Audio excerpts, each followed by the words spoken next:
got a pair of stories here, or rather a short story and a short essay. I'm going to start with the short essay. It's titled "The End of the Odyssey."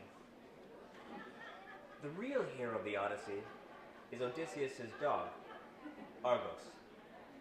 The poor bastard waited 20 years to see his master again. That's about 150 dog years. During all that time, nobody loved Argos. When Odysseus returns from his vacation, punching up Trojans and island hopping, Argos is waiting for him. Argos is there. This dog is a geriatric dog, and the suitors have chained him up to a pile of literal shit. He's all old, with doggy whiskers and arthritis, covered in fleas, chomping down on his withered flesh. But Argos perseveres. Then Odysseus swings on home in a disguise because that's his style. His son doesn't recognize him. His wife doesn't recognize him. His lifelong friend doesn't recognize him. I don't even think his own father, a toothless beggar that lived beside the dung heap, recognizes Odysseus. Nobody recognizes him, except Argos. Argos knows. Summoning all of his will, Argos wags his tail. He is so crippled with age and malnutrition that one wag is all he can do. Odysseus sees the act and sheds a tear. Let's bear in mind that Odysseus sent at least 10,000 dudes to their death for a bunch of reasons. On the battlefield, during his shipping years, to appease the Cyclops, whatever. Cities full of dudes, Odysseus ruins, because that is how you get shit done. But when he saw his own dog reduced to a mangy bag of bones, a single manly tear blemished Odysseus' granite cheek. Argos sees the tear, and his heart bursts with joy, and he drops dead. Game over. The suitors can steal a guy's food for 20 years and hit on his wife and turn his son into a Ponzi waiter. They can rough him up when he's in a beggar costume and make his dad live next door to a house-sized pile of feces. They can even drink all of his wine and piss on his ancient Greek statues. None of that matters. Odysseus didn't really care. He was tired. He was just going to tell them to go home. But when the suitors fucked with Odysseus' dog, with this noble beast, they signed their own death warrant. After 20 years of meandering around Greece, looking for the hottest beaches, Odysseus drops the hammer. When they opened the doors after the fight, a river of blood gushed through the streets of Ithaca. Mess with the man's canine, and you are messing with a force unknown to nature.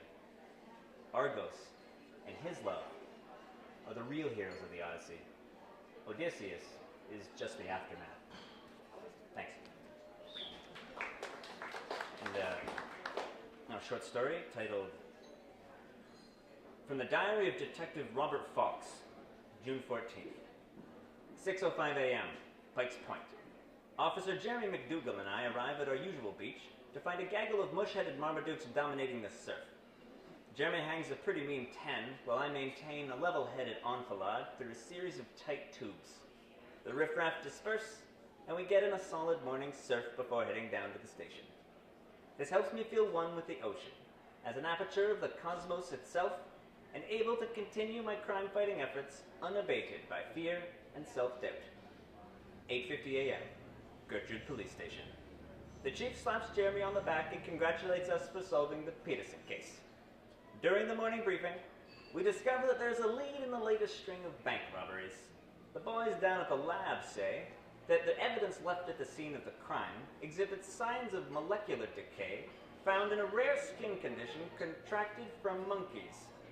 We are tasked with hitting the beat regarding pet shops, menageries, zoos, humane shelters, and shady importers/exporters. 10:43 a.m., Admiral Thrift's Menagerie. The Admiral, in fact a retired Navy lieutenant, runs a tight ship. He gives us a laundry list of dirty dealers in the animal business. It turns out that there's been a rapid influx in primate popularity due to the recent development of a splinter counterculture movement where these deadheads dress up as monkeys using actual ape skin. The fresher, the better. We thank him for the intelligence and purchase a gerbil to show us support. 1:04 p.m. Buddha Burgers. Digesting our new lead over a pair of vegan patties grilled to absolute perfection, Jeremy mentions that it may be possible for us to invade this subculture of simian enthusiasts and thus discover new information from inside the devil's handpurse. I like the cut of his jib, but remind him that it goes strictly against protocol. He rebukes me with the simple fact that the chief likes results and doesn't ask questions. I acquiesce to his thoughtful and decisive argument, then finish my avocado shake. 3:42 p.m. Lumberjack's Pet Saloon. Following a tip from the Admiral, we borrow an orangutan named Clyde from Animal Unit and head on down to Jack's for a pint of the good stuff. Supposedly, this is a place for fizzle-nung and monkey shiners to do their dirty business. As we order our brews, a limber-limbed fella saunters over. He looks Clyde up and down. "Nice ape," he says. "Clyde's my #1 guy," I say back. Clyde punches my shoulder playfully. "He like bananas?" the guy says, like it's a password. "Don't we all?" Jeremy replies, winking significantly. Before we know it, we're in the back room, and Clyde's looking pissed. It's wall-to-wall 8-skins back there, and sacks with $ signs on the side. Jackpot. Clyde goes into a fugue, karate chopping perps left and right. And I forgot to mention, he knows Kung Fu. When Clyde calms down, there's barely enough left of these guys to slap the old cuffs on him. He's one hell of an orangutan. We read the perps their rights and call in the cleanup squad. Clyde gives me a high five. Case closed. 8:50 p.m. Rocco's Beach. Having gone our separate ways, I realize that I am so full of stoke that I must surf before bed. Unsurprisingly, I find Jeremy paddling out at Rocco's too. It seems that whenever we survive the maw of danger, we come to the place where Rocco taught us the ways of the wave and the life of the police officer.